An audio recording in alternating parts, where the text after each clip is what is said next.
สบายดีทุกค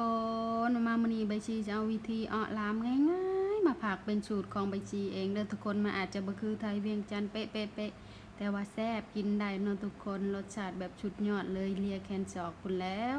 ก่อนอื่นเมิดแมนใบชีจะมาต้มชีให้มันไปเปื่อยดีก่อนเด้อทุกคนแล้วใบชีก็จะเอามะเขือลงไป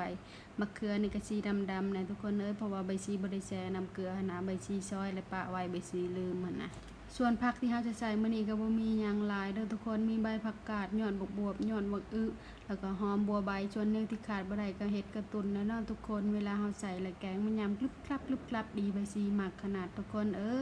ส่วนมื้อนี้ก็บ่มีเห็ดเข็มเนาะทุกคนปกติแม่นผักมันจะหลายกว่านี้เด้อทุกคนแต่ว่าใบซีมีซำนี้ก็ใส่ซำนี้หลังจากมะเขือเปื่อยดีแล้วใบซีก็จะเอาเห็ดกระตุนกับหัวผักบัวลงไปเลยเด้อทุกคนมื้อนี้เสียดายใบซีลืมถือหัวผักบัวตัวแก่นะทุกคนใบซีซื้อมาอยู่แต่ตลาดแต่ว่าใบชีลืมถือก็เลยมีแต่หัวผักบัวหน่อยแต่บ่เป็นหยังต่อมาใบชีก็จะเอาข้าวเบื่อลงไปเด้อทุกคนเพราะว่ามันสุกยากเลยเนาะใบชีหมักให้มันข้นๆหั่นนะใบชีเลยใส่ไว้สำหรับบ่หมักให้มันข้นนี่แม่นใส่ตอนไก่ชิ้นย่อก็ได้เนาะทุกคนแต่ว่าอันนี้ใส่แล้วก็ฮีบคนเด้อทุกคนเพราะว่ามันสิติดหม้อใบชีบ่หมักบ่นี่แหละบ่หมักบ่มันติดหม้อนี่แหละต่อมาใบชีก็จะเอาผักลงไปเลยผักในแม่นใบชีใส่ตามลำดับเลยเด้อทุกคนผักอันใดที่มันสุกยากใบชีก็จะใส่ก่อนแล้วก็ตามลงด้วยผักที่มันสุกง่ายๆเนาะทุกคน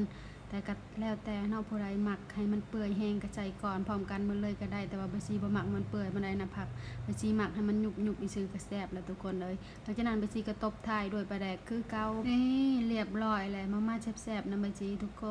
นเอาข้าวเหนียวมาโต้ยนี่มีแห้งขนาดทุกคนสุดยอดพุ่นแล้ว